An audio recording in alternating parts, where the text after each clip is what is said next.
Guys ఈ video వచ్చేసి మేము హోమ్ మేడ్ గులాబ్ జాములు అయితే చేసుకున్నాము. మా హస్బెండ్ 2 ప్యాకెట్స్ అయితే తెచ్చారు. గులాబ్ జాముల ప్యాకెట్ అయితే ఇస్తే మేము చూసుకుంటూ మా మమ్మీ అయితే చేశారు. ఇంక మా మమ్మీ వచ్చి చేశారు. అది చేస్తే దాంట్లోకి బాగా మెత్తగా కలుపుకోకూడదు. కొంచెం నీళ్ళు వేసుకుంటూ కలుపుకోవాలి. ఆ కలుపుకుంటేనే మనకి మంచిగా అవుతుంది.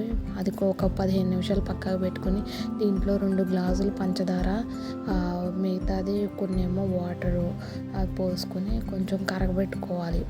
ఇదే కదా మనకి బాగా ఇది మరిగించుకోవాలి. ఒక 10 నిమిషాలు మరిగించుకుంటే బాగుంటుంది. అలాగే ఇది బాగా కరగాలి. పంచదార మొత్తం కరిగిపోయేంత వరకు మనం కరగబెట్టుకోవాలి.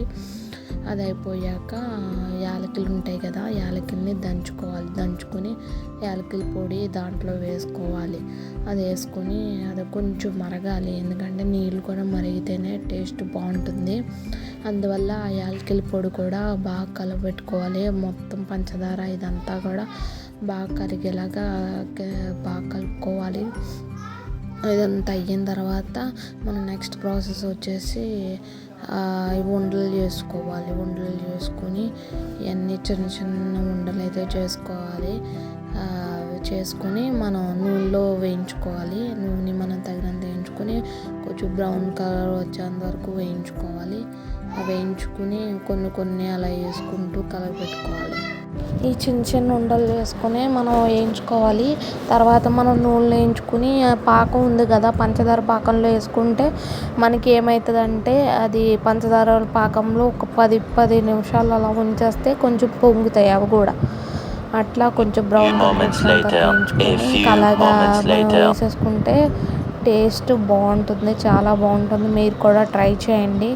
నా ఛానల్ ఎవరైతే సబ్స్క్రైబ్ చేసుకోలేదో సబ్స్క్రైబ్ చేసుకోండి. సబ్స్క్రైబ్ చేసుకుంటే లైక్ చేయండి, షేర్ చేయండి. ఇంకా మరిన్ని వీడియోస్తో మీ ముందుకు వచ్చేస్తాను.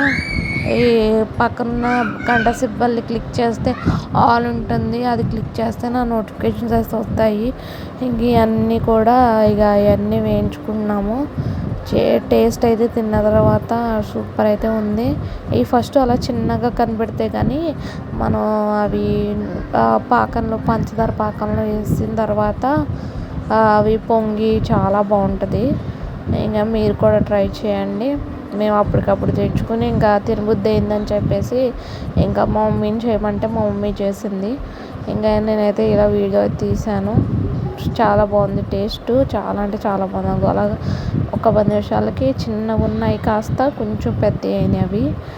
ఇంకా ఎందుకో తినబుద్ధి అయిందని చెప్పేసి అంటే మా మమ్మీ అయితే చేసింది. ఇంక ఇలా వచ్చినాయి, ఇంకా బాగా వచ్చినాయి. ఇంకా అంతేనండి. వీడియో నచ్చితే కనుక లైక్ చేయండి, షేర్ చేయండి, సబ్స్క్రైబ్ చేసుకోండి. ఎవరికైనా రాని వాళ్ళు ఉంటే ఇది ట్రై చేయండి. చాలా సింపుల్ మెథడ్ ఇది. మీరు కూడా ఇంటి దగ్గర ఉండి చేసుకోవచ్చు. అంతే. Thank you for watching this video. Bye.